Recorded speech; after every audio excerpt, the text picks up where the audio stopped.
Elder गरवाई का ऐसा गांव था जो खजां के रंगों में रंगा हुआ था। एक वादी में वाका यह एक ऐसी जगह थी जहां जिंदगी आहिस्ता आहिस्ता चलती थी।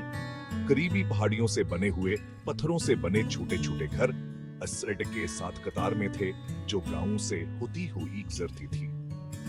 एल्डर ग्रो का दिला एक फैला असब्ज हजार था, जिस पर अवल्ड ग्राफ्टन एक कदीम बलूत के दरख्त की शानदार मौजूदगी का गलबा था।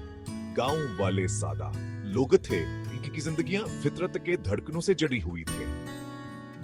फसलों के मौसम का अतना बेसब्री से इंतजार नहीं किया जाता था और न ही इतनी खुशी के साथ मनाया जाता था। जैसे हैफसलों के तहवार का दिन तलुआ हुआ, फजा जोश और खरुश से भर गई। गांव वाले हलचल मचा रहे थे, उनकी हिंसी साफिस-थरी खजां की हवा में गूंज रही थी। चमकदार रंगों के पत्तों और देर से खुलने वाले जंगली फूलों के हार हर दरवाजे पर सजे हुए थे। बेकिंग ब्रीडा और मीठे खानों की खुशबू झोंपड़ियों से आ रही थी, जो हवास के लिए दावत का वादा करती थी।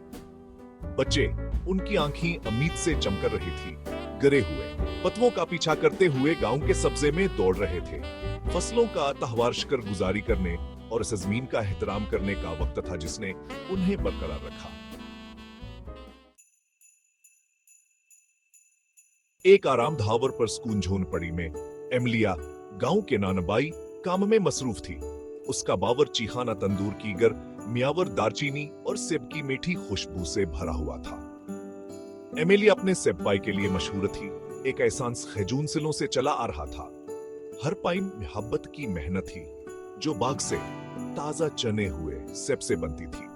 जैसे हेमेलिया ने काम किया, उसके ख्यालात आस के दादे की तरफ चले गए, जिन्होंने उसे बेकिंग के राज सिखाए थे। एमेलिया ने अपना दिलहारा स्पाई में डॉल दिया जो उसने बनाई थी, यकीनी बनाते हुए कि हर काटा सूर से का सबूत है जो वह लेकर गई थी।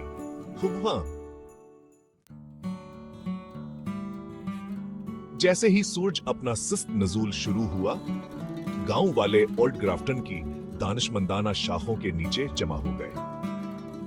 शाखों से लटके हुए लालटीन सतारों की तरह झलमलाते हुए इज्तिमा पर एक गरम चमक डाल रहे थे। गांव का बुजुर्ग, एक ऐसा आदमी जिसकी आंखों में बेशुमार मौसमों की हुकूमत थी, ने बरादरी और रवायत की अहमियत के बारे में बात की। इमेलिया, इस कादला एक साथ जमा होने वाले गांव वालों को देखकर गर्मा हो गया। उसने देखा कि बच्चे ओवल्ड ग्राफ्टन के गिरदना चढ़ रहे हैं। इसने पड़ोसियों को कहानियां और हिंसी बांटते हुए देखा। उनके चेहरे लालटीनों की गर मचमक से रोशन थे। जैसे यस ने अपनी सिपाही का एक्ट करा लिया। अस्कीम था सास महता व रवायत की दहानी थी जो से बनाने में लगे थी। एमिलिया ने ताल्लुक खातिर का गहरा एहसास महसूस किया। इसने महसूस किया कि एल्डर ग्रो सिर्फ एक गांव से बढ़कर है। यह बरादरी, रवायता और इसके लोगों के पायदार जज्बे के धागों से बने हुए टेपस्ट्री थी। और असल में ओल्ड ग्राफ्टन की चौक सिंगाहों के नीचे खड़े होकर एमिलिया को मालूम था कि एल्डर ग्रो में अपनी नंदगी किसी चीज के बदले नहीं देगी।